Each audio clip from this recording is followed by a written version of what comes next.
Billionaire watches 38 experts fail to solve a 974B issue until an 8-year-old janitor's daughter does the impossible and leaves everyone stunned. Before we share this touching account of despair and solitude, tell us where you're watching from and subscribe for more powerful stories. The silence in the Whitmore Industries boardroom was deafening. 38 pairs of eyes stared at the massive whiteboard covering the entire wall. Its surface a chaotic maze of equations, formulas, and crossed-out calculations that had consumed 3 grueling months. Dr. Harrison Whitmore III, at 62, had built his empire on solving the impossible, but today felt different. His $974 billion Electronics and Physics Research Corporation had hit a wall that seemed impenetrable. "Gentlemen, ladies," Harrison's voice cut through the tension like a blade. His silver hair caught the morning light streaming through the floor-to-ceiling windows of the 47th floor. "We're burning through $2 million daily while this remains unsolved." The equations sprawled before them represented more than mathematics. It was the key to revolutionizing quantum computing, potentially worth trillions. Every brilliant mind in the room, from MIT professors to Nobel laureates, had failed. Dr. Sarah Chen, Harvard's youngest physics professor at 34, shook her head in frustration. Professor Michael Rodriguez from Stanford, whose breakthrough in particle physics had earned him international acclaim, rubbed his temples. "Sir," Dr. Chen spoke carefully, "perhaps we need to approach this differently. The quantum field interactions here defy conventional thinking is exactly what got us nowhere," Harrison interrupted, his frustration evident. 3 months ago, this had seemed straightforward. Now, with 38 of the world's most brilliant minds stumped, doubt crept in like poison. The equation mocked them from the board, a complex integration of quantum field theory and electromagnetic dynamics that would unlock instantaneous data processing.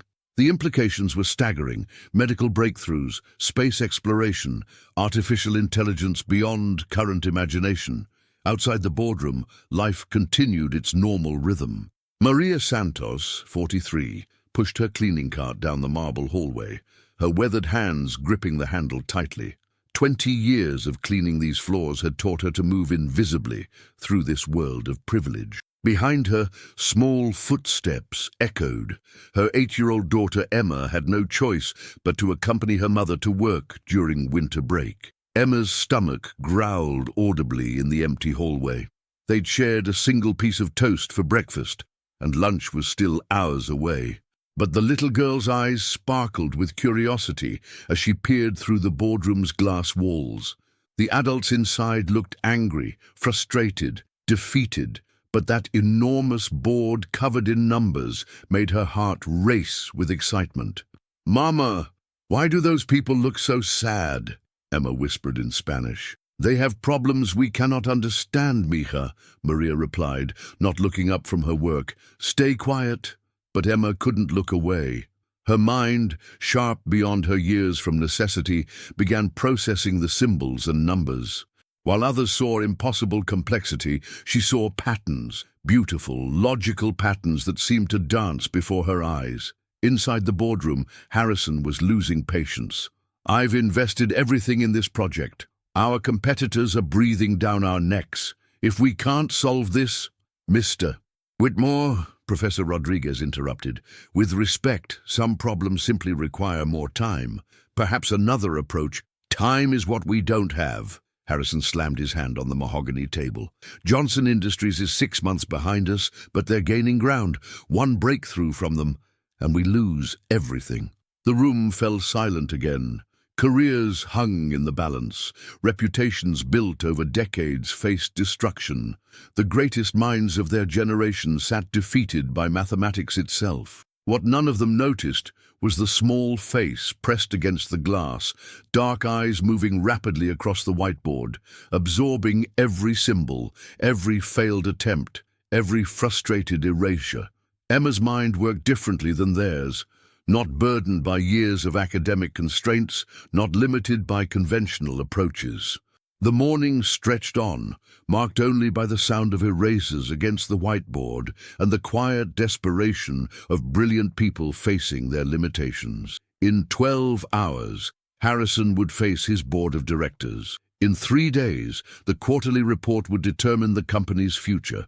Outside in the hallway, Emma's stomach growled again, but her eyes remained fixed on the mathematical symphony before her. Something extraordinary was about to happen, though none of the adults suspected that salvation might come from the most unexpected source imaginable. The clock ticked toward a moment that would change everything. Dr. James Morrison from MIT slumped in his leather chair, the weight of failure heavy on his shoulders. At 56, he'd solved complex theoretical problems that had stumped generations of physicists, but this equation seemed to mock his very existence. Beside him, Dr. Elena Vasquez from Caltech nervously tapped her pen against her notebook, filled with failed attempts. "We're missing something fundamental," she whispered to Dr. Morrison. "Look at Section 3. The quantum interference patterns don't align with the electromagnetic field calculations." "I've noticed," Morrison replied grimly. "But every adjustment we make creates cascading errors in sections 5 through 8. Harrison paced behind them like a caged lion. His empire, built over 3 decades, teetered on the edge of collapse. The Whitmore name had meant innovation, breakthrough, victory, not this crushing defeat that threatened to destroy everything his grandfather had started in 1952. "Sir," Dr. Chen addressed Harrison, "perhaps we should consider bringing in quantum computing specialists from IBM or Google." "Already tried." Harrison's voice carried the exhaustion of a man pushed beyond his limits. "They're as stumped as we are. Their best estimates put a solution at 18 months minimum." 18 months. The words hung in the air like a death sentence. Johnson Industries would have their quantum processor in market within 12 months. The technological revolution that should have belonged to Whitmore would slip through their fingers like sand. In the hallway outside, Emma pressed closer to the glass wall. Her small hand traced equations in the air, following the logical flow that the adults seemed unable to see. Years of hunger had sharpened her mind. Necessity had taught her to find patterns where others saw chaos. While her mother cleaned conference rooms filled with abundance, Emma survived on scraps and developed a different way of thinking. "The derivative here," she whispered to herself in English, her accent soft but clear. "It's not right. They're treating it like a linear progression, but quantum fields don't work that way." Her words were too quiet for anyone to hear, lost in the thick glass and the heated discussions inside. But her mind raced ahead, seeing connections that decades of academic training had somehow obscured. Maria noticed her daughter's intense focus and approached quickly. "Emma, Mija, come away from there. These are important people with important work." "But Mama, they're doing it wrong," Emma said, her young voice carrying absolute certainty. "The numbers, they're fighting each other instead of dancing together." "What do you mean?" Maria asked, though she understood little of her daughter's gift with numbers. Teachers had mentioned Emma's unusual abilities, but in their world of survival, there was no time or money for special programs. "Look," Emma pointed at a section of the board visible through the glass. "That part there. They're forcing the equation to be something it doesn't want to be, like trying to make a circle into a square." Inside the boardroom, tension reached a breaking point. Professor Rodriguez stood abruptly, his chair scraping against the floor. "I need fresh air. This is impossible." "Nothing is impossible," Harrison declared, but his voice lacked conviction. "Our grandfathers put men on the moon with slide rules. We have quantum computers and AI assistants. And sometimes," Dr. Chen said quietly, "the most sophisticated tools can blind us to simple solutions." Her words carried unintended prophecy, simple solutions. While they debated and theorized, while they applied decades of training and Nobel Prize-winning insights, a hungry 8-year-old girl in the hallway was seeing what they could not. Emma's stomach cramped with familiar pain. The cafeteria would throw away hundreds of dollars worth of food today, while she and her mother shared a single sandwich for lunch. But the numbers on that board called to her, begged her to fix what was broken, to heal what was wounded. "Mama," she said suddenly, "what happens to the food they don't eat upstairs?" "They throw it away, Mija. So much waste." Emma's eyes lit up with possibility. What if I could help them solve their problem? What if they're so happy they give us the leftover food? Maria's heart broke at her daughter's innocence.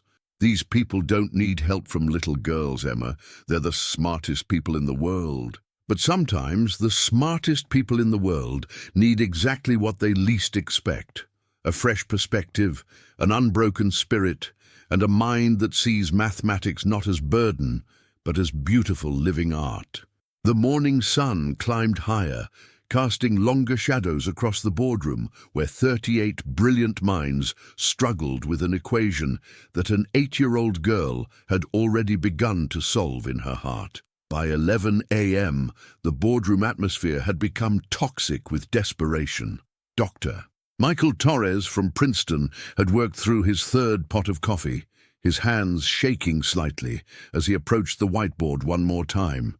The equation seemed to shift and change before his eyes, mocking every attempt to tame its complexity.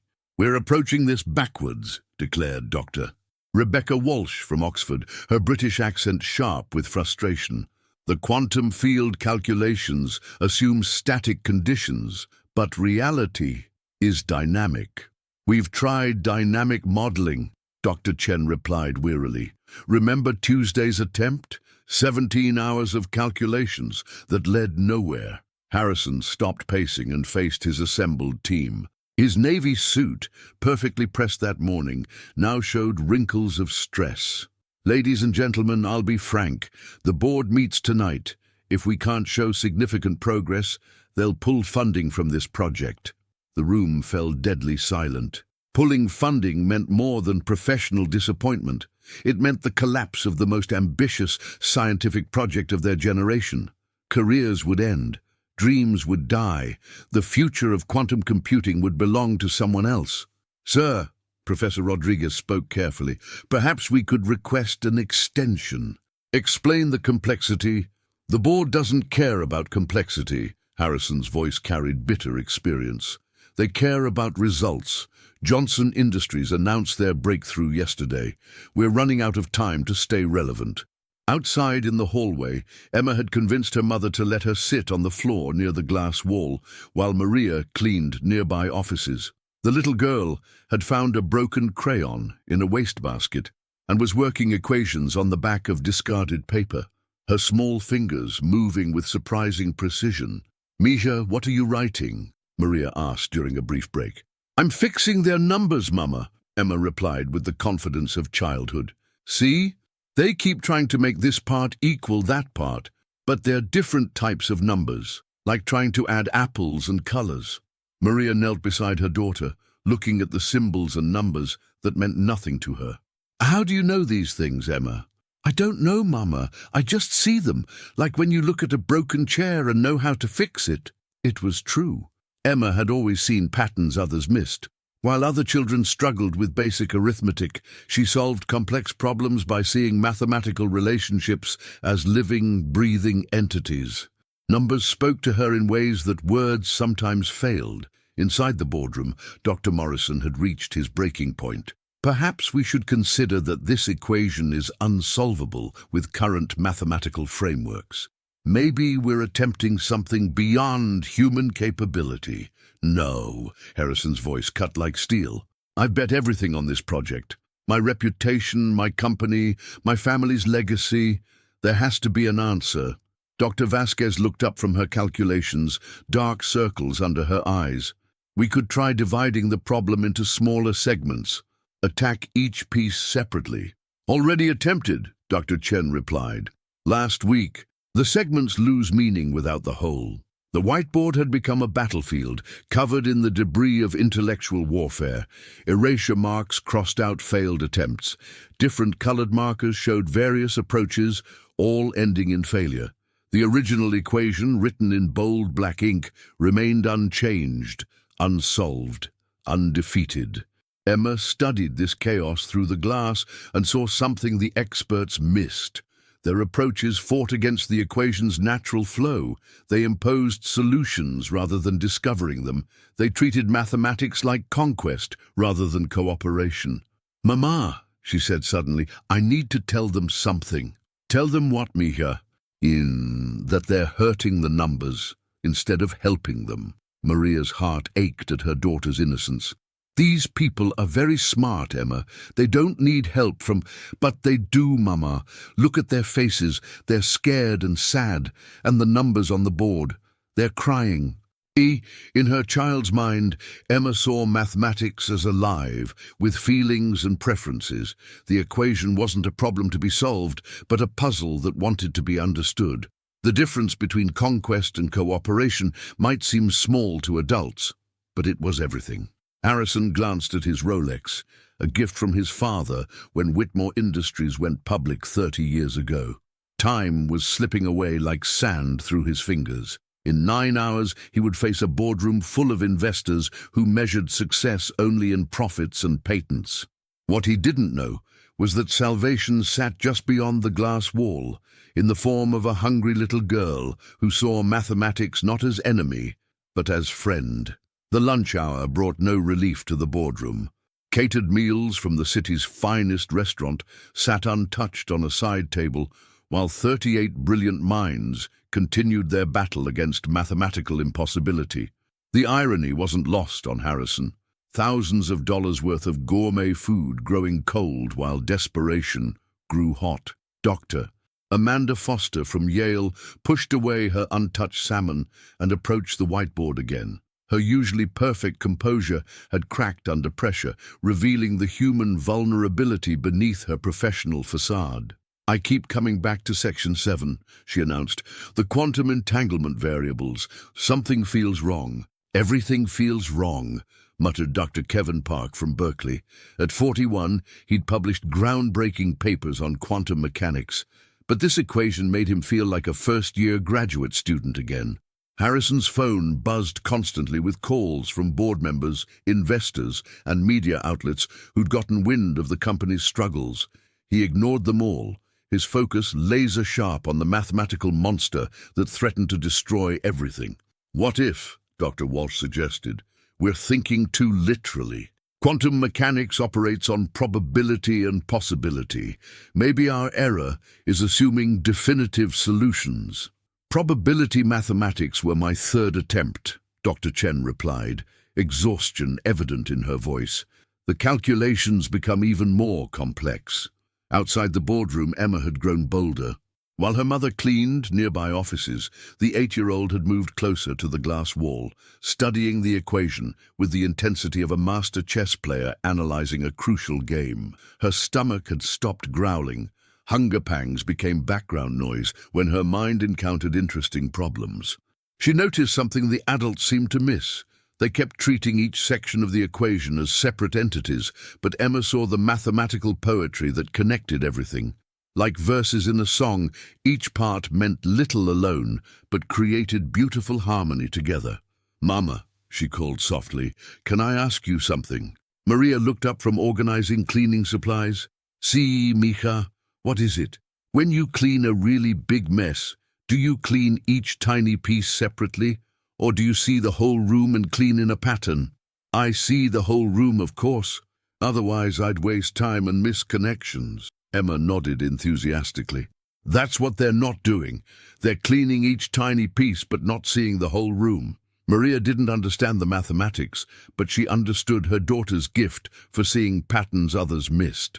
Teachers had mentioned Emma's unusual abilities, though no one had time or resources to explore them properly. In their world, survival took priority over genius. Inside the boardroom, tension had reached dangerous levels. Tempers flared as exhaustion and pressure took their toll. Dr. Torres slammed his marker down, leaving a frustrated streak across the whiteboard. "This is impossible," he declared. "We're wasting time, money, and reputations on something that may not have a solution."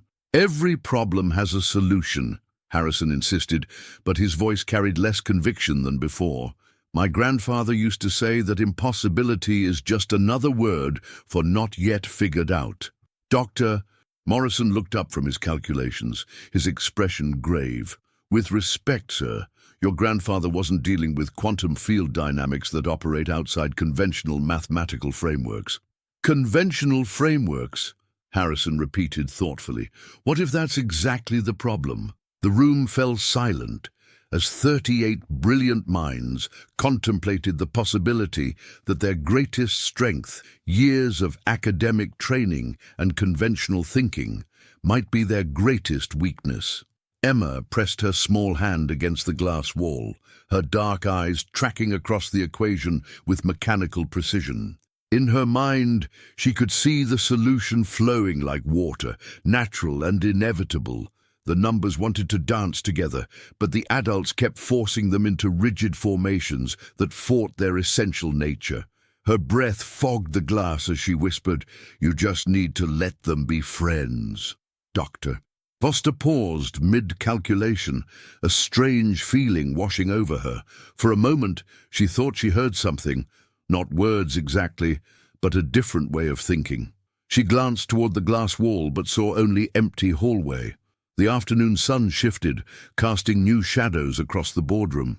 Time continued its relentless march toward evening, when Harrison would face his board of directors without a solution. What he needed was a miracle. What he had was much better.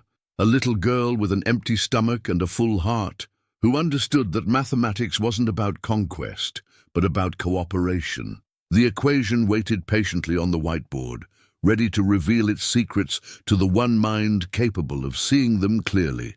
The afternoon light cast long shadows across the boardroom as desperation reached fever pitch. Doctor.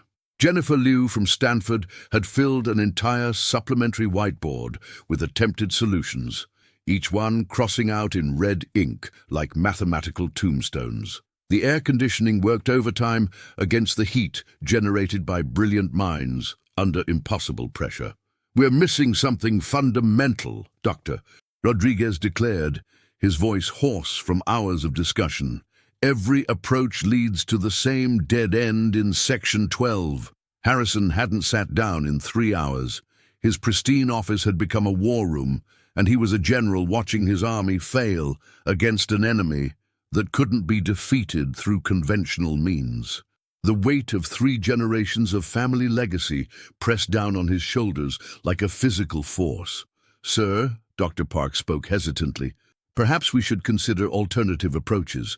Instead of solving the complete equation, we could develop partial solutions that... Partial solutions won't revolutionize quantum computing." Harrison cut him off sharply. "Johnson Industries isn't pursuing partial solutions. They're going for the complete breakthrough, and they're gaining on us every day." The truth hung heavy in the air. Partial victory was total defeat in the high-stakes world of technological innovation. Second place meant irrelevance, and irrelevance meant the slow death of everything Harrison's family had built. Outside the boardroom, Emma had found a comfortable spot on the marble floor where she could observe the equation while staying out of her mother's way. Maria worried about her daughter sitting so still for so long, but Emma seemed happier watching the numbers than playing with the few toys they could afford. "Mija," Maria said during a brief break, "are you hungry? I have half a sandwich." "Not now, Mama," Emma replied, her eyes never leaving the whiteboard. "They're so close, but they keep pushing when they should be pulling." "What do you mean?" Emma looked up at her mother with eyes that seemed much older than her 8 years. "It's like when you try to open a door by pushing, but it only opens when you pull. They keep pushing the numbers, but the numbers want to be pulled into place." Maria didn't understand the mathematics, but she understood her daughter's metaphors. Emma had always seen the world differently, explaining complex concepts through simple analogies that somehow captured deeper truths. Inside the boardroom, Dr. Walsh had reached her breaking point. "I need air," she announced, gathering her notes. "This is the most challenging problem I've encountered in 23 years of research. None of us can afford to give up." Harrison's voice carried a desperate edge. "I've mortgaged everything on this project. If we fail, Whitmore Industries becomes a footnote in someone else's success story." Dr. Chen looked up from her calculations, sympathy in her tired eyes. "Sir, we understand the pressure, but perhaps—" An alarm suddenly blared through the building, cutting off her words. Emergency lights flashed as the fire safety system activated, triggered by smoke from an overheated printer in a nearby office.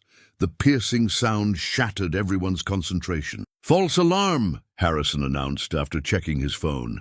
"Maintenance is resetting the system." But the interruption had broken something in the room's atmosphere. 38 brilliant minds, stretched to their breaking points, suddenly felt the full weight of their failure. The equation mocked them from the whiteboard, unchanged despite their best efforts. Emma pressed her hands over her ears as the alarm continued, but her eyes remained fixed on the mathematical poetry before her. In the chaos of sound and flashing lights, something shifted in her understanding. The numbers seemed to rearrange themselves, showing her pathways that the adults couldn't see. When silence finally returned, Emma stood up from her spot on the floor. Her small legs were stiff from sitting so long, but her mind buzzed with excitement. She could see the solution now, clear as daylight, beautiful in its elegant simplicity. "Mama," she whispered urgently, "I need to tell them something important." "Tell them what, Misha?" "How to make the numbers happy." Maria's heart ached at her daughter's innocence. These were the smartest people in the world, working on problems that determined the future of technology itself. What could a hungry 8-year-old possibly tell them? But Emma's certainty was absolute. She'd seen the solution the way she saw sunrise through their apartment window. Inevitable, natural, and beautiful. The adults were fighting mathematics instead of dancing with it, and she knew exactly how to show them the difference. The equation waited patiently on the whiteboard, ready to surrender its secrets to the one mind that approached it with wonder instead of weapons. The late afternoon sun cast golden light through the boardroom windows, illuminating what looked like an intellectual battlefield. Coffee cups formed rings on expensive mahogany, crumpled papers overflowed from wastebaskets, and the air hung thick with the desperation of brilliant minds facing defeat. The equation sprawled across multiple whiteboards like some mathematical hydra, growing more complex with each failed attempt to tame it. Dr. Morrison had given up pretending to maintain professional composure. His usually immaculate appearance showed signs of the day's warfare: loosened tie, wrinkled shirt, hair disheveled from repeated, frustrated gestures. "I hate to say this," he announced to the room, "but I'm beginning to think we're attempting the impossible." "Udu, impossible is not a word in the Whitmore vocabulary," Harrison replied, but his voice carried the hollow ring of a man trying to convince himself as much as others. The empire his grandfather built, the legacy his father expanded, the future he'd promised his own children, all of it teetered on the edge of mathematical impossibility. "Doctor." Vasquez approached the main whiteboard one final time, her movements showing the weariness of a marathon runner nearing collapse. "The fundamental issue remains quantum field interference in sections 8 through 12. Every solution we attempt creates cascading errors. Like dominoes falling," Dr. Foster added grimly. "Fix one problem, create 3 more." Outside the boardroom, Emma had grown restless with excitement. She could see the solution so clearly that sitting still felt impossible. Her small body practically vibrated with the need to share what she'd discovered. The adults inside looked frustrated and sad, but their sadness was unnecessary. The answer was right there, waiting for someone to approach it correctly. "Mama," she said, tugging at Maria's cleaning uniform, "they need help. I can help them." Maria paused in her work, setting down her spray bottle. "Mija, these are very important people doing very important work. They don't need—" "But they do." Emma's voice carried surprising authority for an 8-year-old. "They're treating the numbers like enemies instead of friends. The equation wants to work, but they keep forcing it wrong." Through the glass wall, the room's occupants looked like generals losing a crucial battle. 23 Nobel Prize winners, 15 MacArthur Genius Grant recipients, and the most decorated physics minds of their generation. all defeated by mathematical relationships an 8-year-old could see clearly. Harrison checked his watch and felt his heart sink. In 4 hours, he would face the board of directors with nothing to show for 3 months of intensive work and millions of dollars in expenses. The media had already begun speculating about Whitmore Industries' potential failure, and competitor stocks rose while his company's value plummeted. Perhaps, Dr. Walsh suggested quietly, we should consider that this particular equation represents a level of complexity that current human understanding cannot. No, Harrison's voice cut through the room like a blade. I refuse to accept defeat. My grandfather didn't accept defeat when everyone said human flight was impossible. My father didn't accept defeat when they said personal computers would never sell. But the weight of legacy felt crushing now instead of inspiring. 3 generations of innovation and breakthrough threatened to end with his failure to solve a single mathematical problem. Emma pressed her small hand against the glass wall, her breath fogging the surface as she studied the equation one more time. In her mind, she could see exactly where the adults went wrong. They approached mathematics like construction workers, forcing pieces into place, when they should approach it like gardeners, helping natural growth occur. The pretty numbers are crying, she whispered to herself. They want to dance, but the smart people won't let them. Her childish metaphor contained profound truth. The equation wasn't a problem to be conquered, but a symphony waiting for the right conductor. The mathematical relationships wanted to flow naturally, but academic training had taught the experts to impose solutions rather than discover them. Dr. Chen slumped in her chair, exhaustion finally overtaking ambition. I need to call my university. They'll want to know why I've been absent from teaching duties without results to show for it. We all have explanations to give, Dr. Torres added grimly, reputations to repair. The room fell silent as 38 brilliant minds contemplated professional humiliation. Years of study, decades of achievement, lifetimes of dedication, all potentially meaningless in the face of mathematical impossibility. Emma's stomach growled loudly in the hallway, reminding her of the hunger that had become her constant companion. But the rumbling sound gave her an idea. These important people had so much food they didn't eat. Maybe, if she helped them solve their problem, they would share some of that abundance. With the innocent confidence of childhood, she made a decision that would change everything. Taking a deep breath, Emma walked toward the boardroom door, her small hand reaching for the handle that would open the door between impossible and inevitable. The equation waited on the whiteboard, ready to reveal its secrets to the one mind that saw mathematics not as enemy, but as friend. Emma's small hand turned the heavy brass door handle with surprising determination. The click echoed through the marble hallway like a gunshot, but inside the boardroom, 38 exhausted minds barely registered the sound. They were too deep in their mathematical despair to notice that their salvation had just walked through the door. "Excuse me?" Emma's clear voice cut through the heavy atmosphere, her 8-year-old pronunciation careful and precise. "I think you're doing the numbers wrong." The room fell dead silent. 38 pairs of eyes turned toward the source of interruption, a small girl in a faded pink dress, her dark hair pulled back in a simple ponytail, her shoes worn but clean. She stood in the doorway, like David facing Goliath, unaware that she was interrupting some of the most brilliant minds in the world. Dr. Chen was the first to recover from shock. "Sweetheart, this is a private meeting. You shouldn't be—" "I can solve it," Emma announced with the absolute certainty that only children possess. "Your equation. I can fix what's broken." Harrison felt a mixture of irritation and incredulity wash over him. 3 months of intensive work by Nobel laureates, and now an 8-year-old claimed she could solve what they couldn't? "Young lady, this is extremely complex mathematics that requires—" "I know," Emma interrupted, stepping further into the room. Her stomach chose that moment to growl audibly, reminding everyone of the real world, beyond mathematical abstractions. "I've been watching through the glass. You keep fighting the numbers instead of dancing with them." Dr. Morrison stood up, his professional courtesy warring with exhaustion. Child, these are quantum field equations that doctoral candidates struggle to understand. Perhaps you should find your parents. My mama is cleaning your offices, Emma replied matter-of-factly, and I understand the numbers fine. You just need to let them flow like water instead of building walls around them. Her metaphor hung in the air, deceptively simple yet somehow profound. Dr. Walsh found herself intrigued despite her skepticism.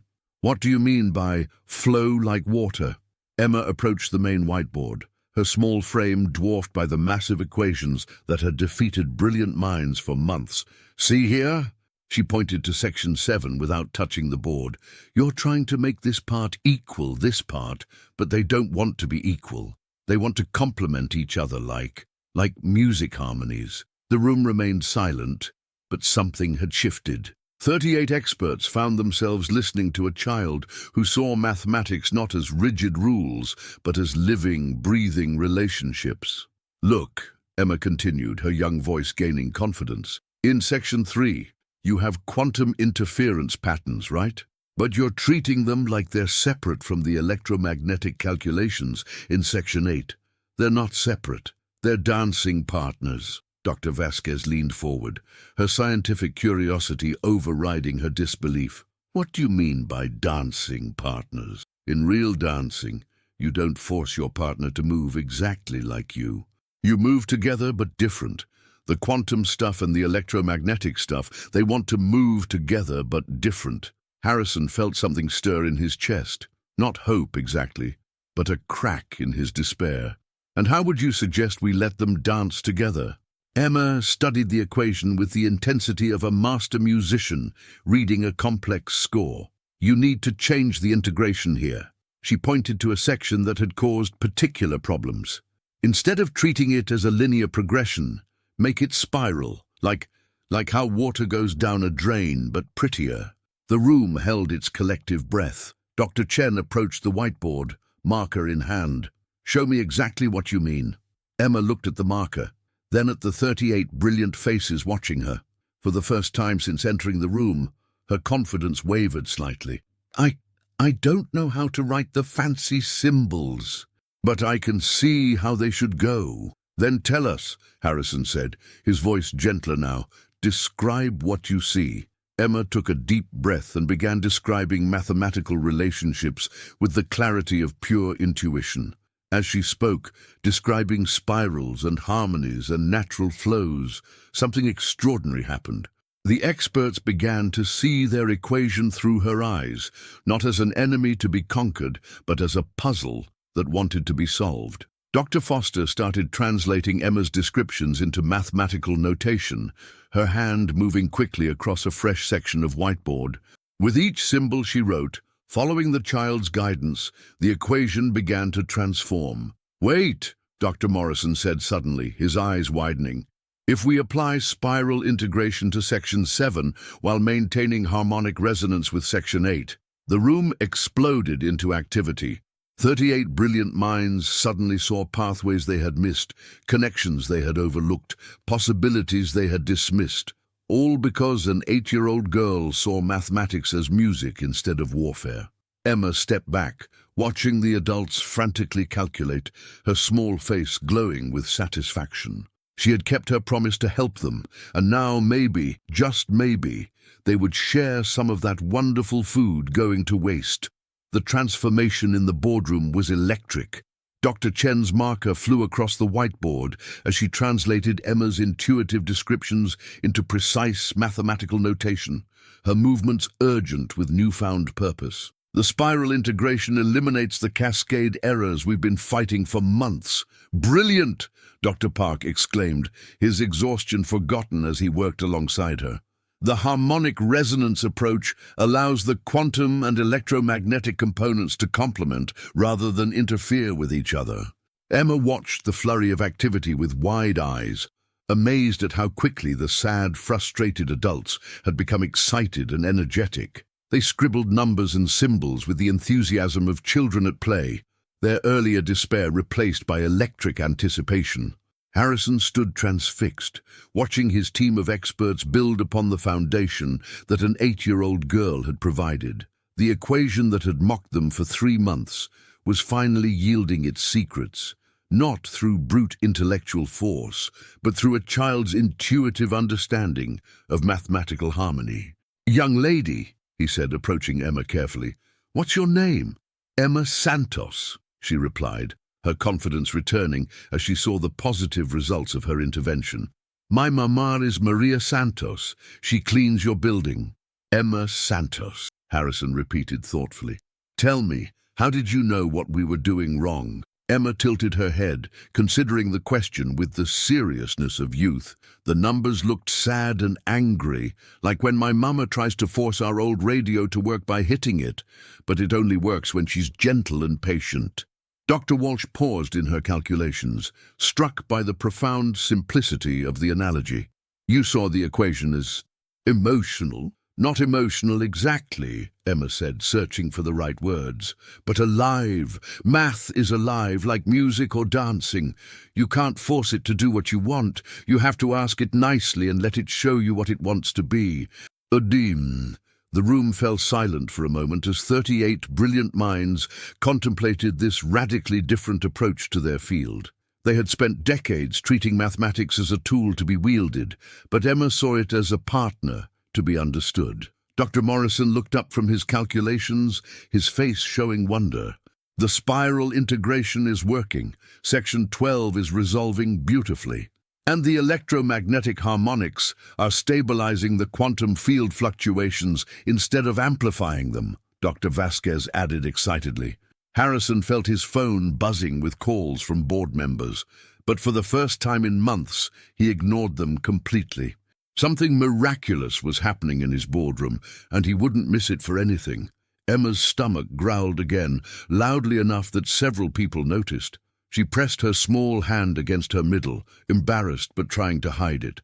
The excitement of helping solve the equation had made her forget her hunger temporarily, but now it returned with force. "When did you last eat?" Harrison asked, his voice gentle with concern. "This morning," Emma replied honestly. "Mama and I shared some bread before work." The words hung in the air, a stark reminder of the different worlds that existed within the same building. While they debated equations worth trillions, this brilliant child survived on shared crumbs. "Dr. Chen," Harrison said quietly, "would you please ask catering to prepare a proper meal for our young consultant?"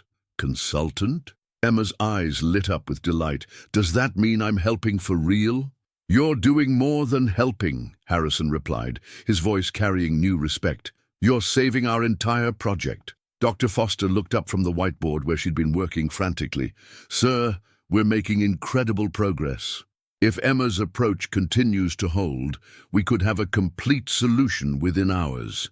"Hours instead of months," Dr. Torres added, shaking his head in amazement. "All because we learned to stop fighting mathematics and start dancing with it." Emma beamed at the praise, her small chest swelling with pride. She had never felt so useful, so important, so valued.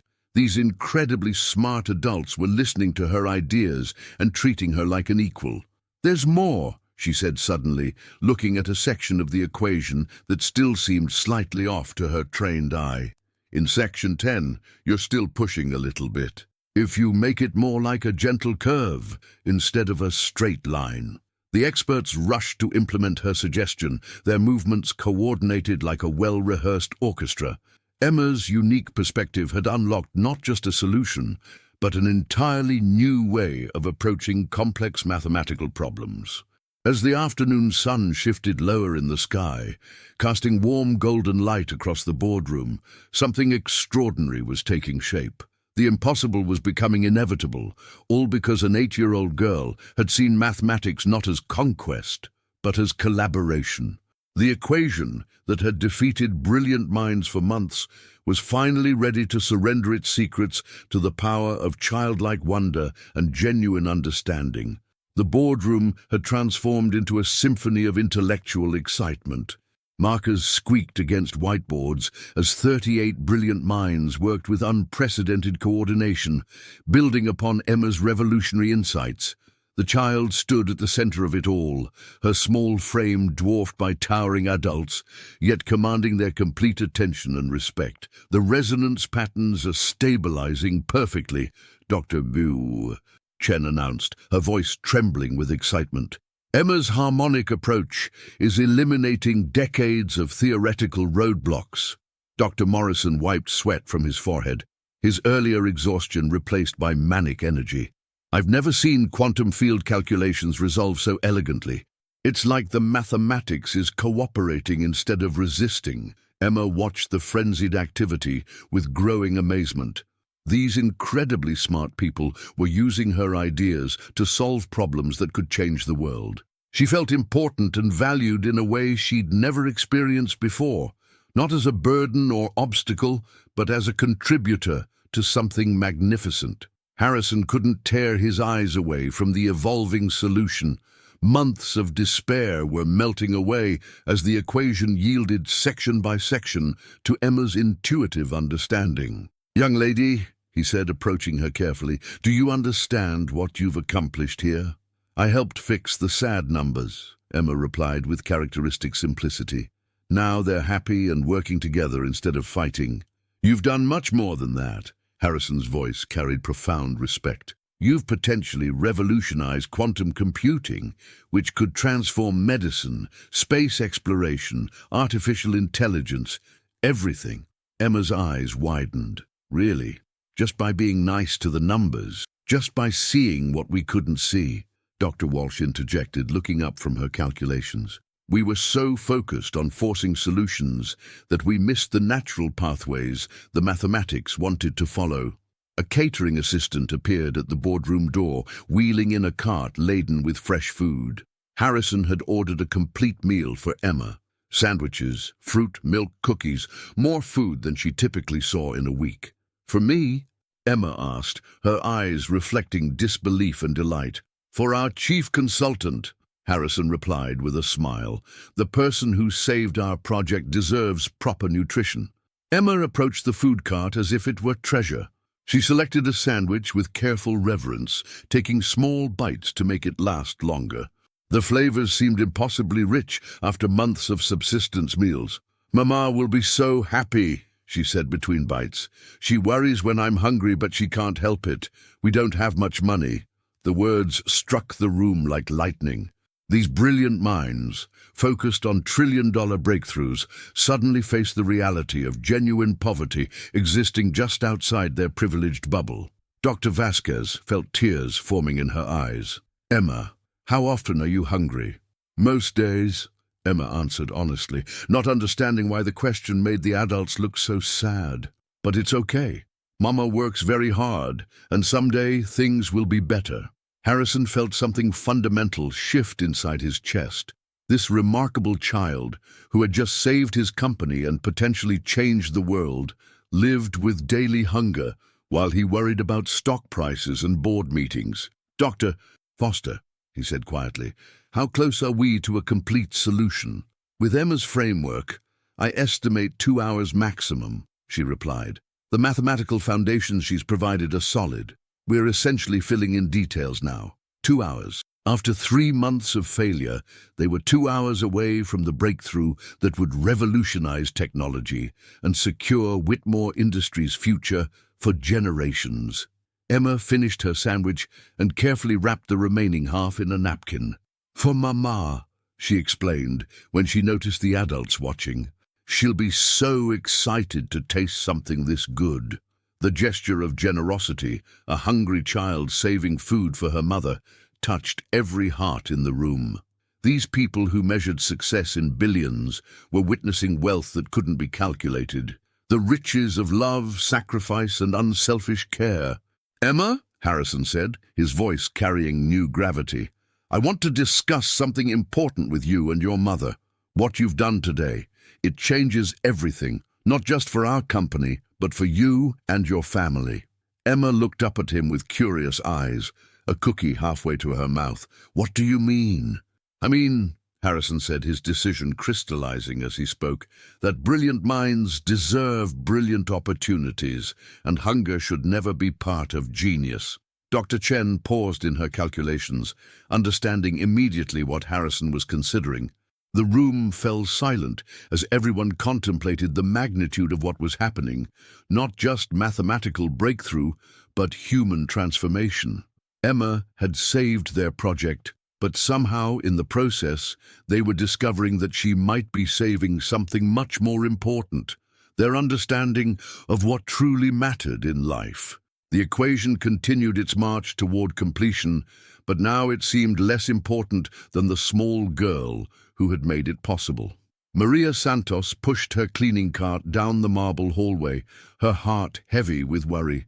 Emma had been unusually quiet during their brief lunch break, and now her daughter was nowhere to be found.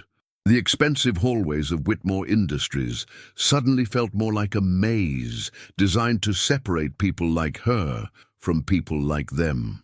"Emma," she called softly, not wanting to disturb the important people who worked in these glass offices. "Mija, ¿dónde estás?" Her search led her toward the executive floor, where she normally wasn't allowed to clean during business hours. The boardroom door stood slightly ajar, and voices drifted through the opening, excited voices, happy voices, and underneath it all, her daughter's unmistakable laugh. Maria's blood ran cold. Emma was inside the boardroom with the most important people in the company. This could mean termination, eviction, disaster for their already precarious existence. She rushed toward the door, preparing to apologize profusely and extract her daughter before more damage could be done. But when she peered through the opening, the scene inside stopped her heart completely. Emma sat at the massive mahogany table, surrounded by men and women in expensive suits, eating what looked like a feast, while pointing at enormous whiteboards covered in numbers. The adults weren't angry or annoyed. They were listening to her 8-year-old daughter with the intensity of students learning from a master teacher. "And if you curve this section like a smile instead of a frown," Emma was saying, gesturing at the whiteboard with a half-eaten cookie in her hand, "the numbers will be much happier working together." Dr. Chen carefully translated Emma's description into mathematical notation, her face glowing with excitement. "Brilliant! The curved integration eliminates the final resonance conflicts." "We're almost there," Dr. Morrison announced, his voice trembling with anticipation. "Section 15 is the last piece of the puzzle." Maria stood frozen in the doorway, unable to process what she was witnessing. Her daughter, her hungry, brilliant, impossible daughter, was somehow teaching mathematics to people who probably had more degrees than Maria had years of education. Harrison noticed Maria's presence and approached the door with a warm smile. "Mrs. Santos, please come in. Your daughter is extraordinary." "I'm so sorry," Maria began in heavily accented English, her hands shaking. "Emma should not be bothering you. I take her away right now." "Mama!" Emma jumped up from her chair and ran to her mother, her face radiating joy. "I helped them fix their sad numbers, and look, they gave me so much food." She held up the wrapped half-sandwich. "This is for you." Maria accepted the sandwich with trembling hands, her eyes filling with tears. In their world, sharing food was the ultimate expression of love, and Emma had thought of her even in this moment of triumph. "Mrs. Santos," Harrison said gently, "your daughter has accomplished something remarkable today. She's solved a mathematical problem that stumped 38 of the world's most brilliant minds for 3 months." "I don't understand," Maria whispered, clutching Emma's small hand. Dr. Walsh approached them, her face kind but serious. "Your daughter has a gift that we've never encountered before. She sees mathematical relationships in ways that could revolutionize science itself. She's always been good with numbers," Maria said carefully, not wanting to seem boastful. "Teachers say she's smart, but we cannot afford special programs." "That's about to change," Harrison declared, his voice carrying the authority of a man accustomed to making life-altering decisions. "Mrs. Santos, I want to offer you and Emma something that will transform your lives." The room fell silent as everyone understood the magnitude of the moment. Emma had given them the key to billions of dollars in breakthrough technology, but more than that, she had given them perspective on what truly mattered. "What do you mean?" Maria asked, her protective instincts warring with desperate hope. "I mean," Harrison said, looking directly at Emma, "that genius should never go hungry. That brilliant minds deserve brilliant opportunities. That Emma's gift belongs in the best schools, with the best teachers, with unlimited resources to grow and flourish." Emma looked up at her mother, her young face serious. "Does this mean we won't be hungry anymore, Mama?" Maria's tears flowed freely now. 20 years of cleaning floors, of choosing between electricity and groceries, of watching her brilliant daughter dim her light to fit their circumstances, all of it crystallizing into this impossible moment of transformation. "I think, Mika," she whispered through her tears, "that everything is about to change. Doctor." Foster looked up from the whiteboard, where she'd been making final calculations. "Sir, we have it, the complete solution. Emma's approach works flawlessly." The room erupted in cheers, but Emma only had eyes for her mother, watching hope bloom in Maria's weathered face like sunrise after the longest night. Their lives were about to transform in ways they couldn't yet imagine, but in this moment, mother and daughter simply held each other, sharing a sandwich that tasted like the future itself. The boardroom buzzed with electric energy as the final calculations locked into place. "Doctor." Chen stepped back from the whiteboard, her marker trembling in her hand as she stared at the completed equation that had tormented them for 3 grueling months. "It's perfect," she whispered. "Every section, every variable, every relationship, it all works." 38 brilliant minds stood in awed silence, contemplating the mathematical poetry that Emma's insights had revealed. The equation stretched across 4 whiteboards now, elegant and complete, its complex relationships flowing like a symphony written in numbers and symbols. "Run the verification protocols," Harrison commanded, his voice tight with barely controlled excitement. "I want triple confirmation before we proceed." Dr. Morrison's fingers flew across his laptop keyboard, feeding the solution into the quantum simulation software.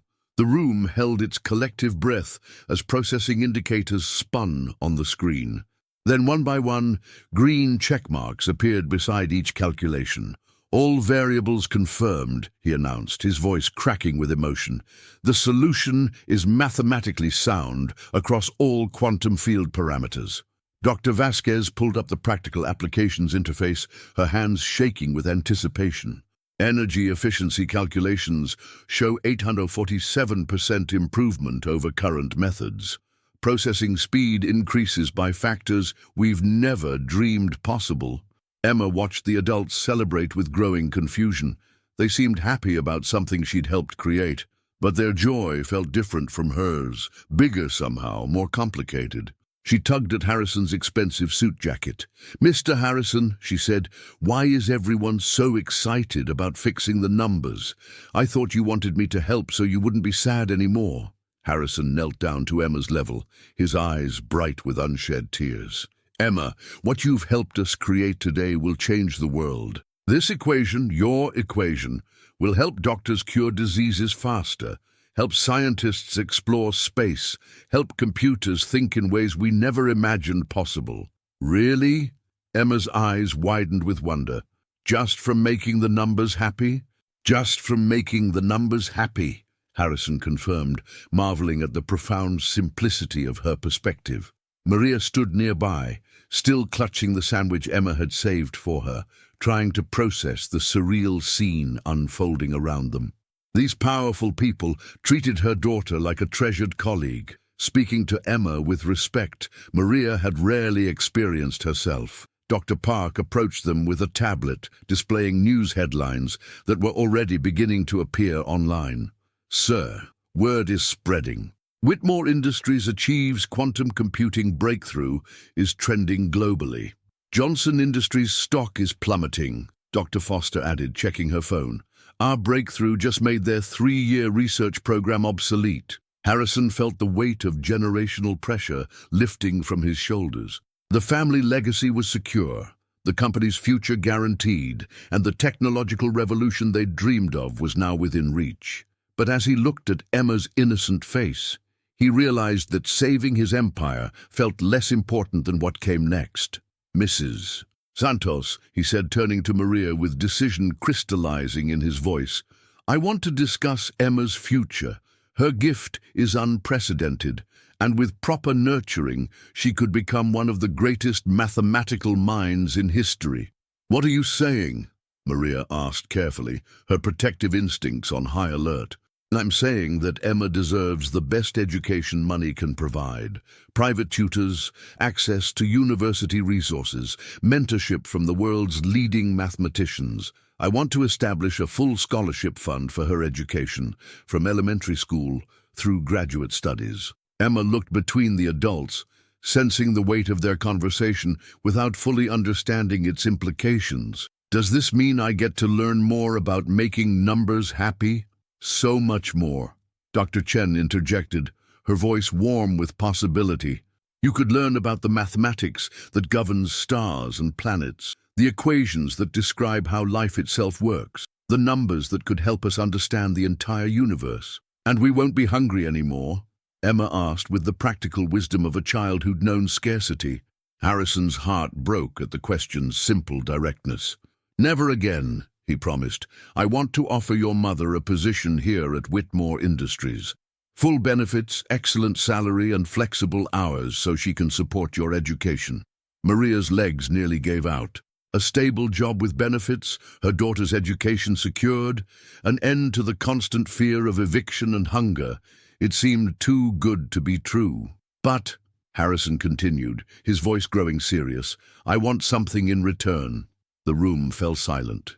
Maria's brief hope dimmed as she waited for the catch, the condition that would make their salvation conditional. "I want Emma to remain Emma," Harrison said quietly. "I want her curiosity protected, her joy preserved, her unique way of seeing the world nurtured instead of standardized. The moment we turn her gift into just another academic achievement, we lose something precious." Emma smiled up at him with the radiant confidence of childhood. "Don't worry, Mr. Harrison. The numbers will always be my friends, no matter how much I learn about them." Her simple statement carried profound wisdom that touched every heart in the room. Success, achievement, knowledge, none of it mattered if wonder died in the process. The equation stood complete on the whiteboards behind them, representing billions in potential revenue and decades of scientific advancement. But the real treasure sat at the conference table, finishing cookies and planning to share food with her mother, her genius intact and her heart unbroken. 1 week later, the transformation was complete, but somehow just beginning. Emma sat in Harrison's private office, now officially designated as her learning space, surrounded by mathematics books appropriate for her age, alongside university-level texts that challenged her growing mind. The contrast perfectly captured the delicate balance they were striving to maintain, nurturing her gift while preserving her childhood. "Tell me about the new equation, Emma," Harrison said, settling into the chair beside her rather than behind his imposing desk. The power dynamics had shifted fundamentally. He now saw himself as her protector and facilitator rather than authority figure. Emma looked up from her notebook, where she'd been working on problems that would challenge graduate students. "It's about making energy dance instead of just moving in straight lines," she explained with characteristic simplicity. "Like the difference between marching and dancing, same muscles, but dancing is prettier and more efficient." Harrison marveled at her ability to distill complex concepts into metaphors that illuminated rather than obscured truth. The quantum computing breakthrough had made headlines worldwide, but Emma seemed more interested in the beauty of mathematical relationships than the fame and fortune they'd generated. Maria appeared in the doorway, wearing the professional attire that came with her new position as Director of Facilities Operations, a role that utilized her 20 years of building management experience while providing the stability and respect she'd never experienced before. "How was your first session with Dr. Peterson?" Maria asked, referring to the child psychologist Harrison had hired to ensure Emma's emotional well-being during her rapid educational advancement. "She's nice," Emma replied. "She wanted to know if I felt different now that everyone calls me smart. I told her I always knew I was smart. I just didn't know other people cared." The statement struck both adults with its matter-of-fact wisdom. Emma's sense of self remained anchored in her own understanding rather than external validation, a psychological strength that would serve her well in the years ahead. Dr. Chen knocked on the open door, her face glowing with excitement. "Emma, I have wonderful news. My tea wants to invite you to their summer mathematics camp for gifted children. You'd be the youngest participant ever, but they're creating a special program just for you." "Will there be other kids who like to make numbers happy?" Emma asked with typical directness. "Many of them," Dr. Chen assured her. "And professors who've spent their whole lives studying the kind of mathematical poetry you see naturally." Emma considered this seriously. "Can Mama come with me?" "Of course," Harrison interjected quickly. "Your mother will accompany you everywhere until you're old enough to choose otherwise. Part of preserving who you are means preserving the relationships that matter most to you." Through the office windows, the city sprawled below them, full of people pursuing their own versions of success and meaning. Emma had inadvertently achieved both, but her focus remained on simpler things, making her mother smile, finding new ways to understand mathematical beauty, and ensuring that no one in her expanding world went hungry. "Mr. Harrison," Emma said suddenly, "can I ask you something important?" "Anything, Emma." "There are other kids like me out there, aren't there?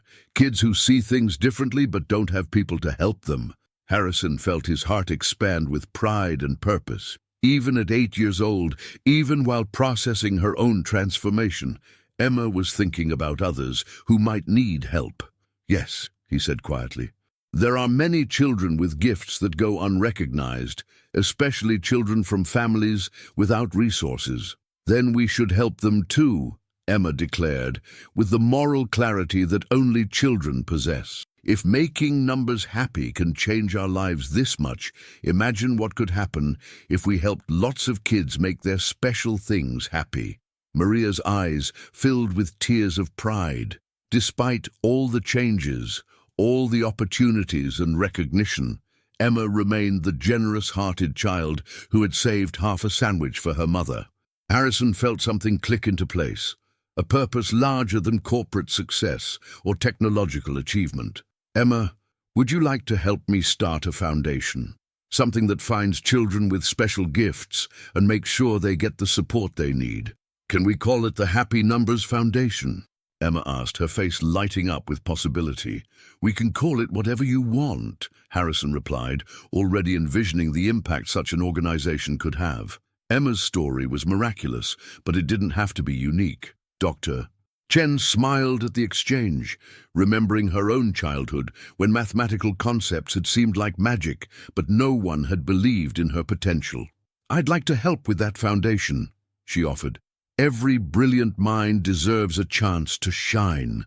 Emma looked around the office at the adults who had become her extended family, at her mother, whose face now showed hope instead of constant worry, at the walls covered with equations that represented not conquest, but collaboration.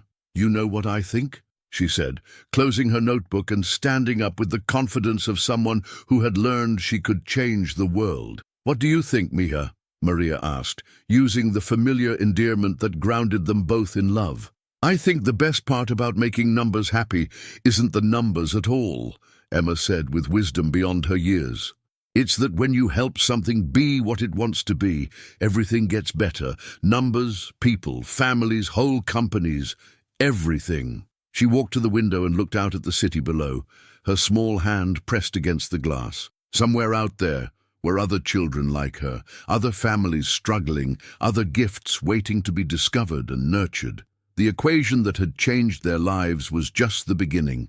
Emma Santos, 8 years old and no longer hungry, was ready to help change the world. One happy number, one hopeful child, one rescued dream at a time. In the end, the greatest breakthrough hadn't been mathematical at all. It had been the recognition that genius comes in many forms, that hunger diminishes brilliance, and that sometimes the most sophisticated problems require the simplest solutions: kindness, opportunity, and the courage to listen to voices that speak different languages of wisdom. Emma's story was complete, but her journey was just beginning.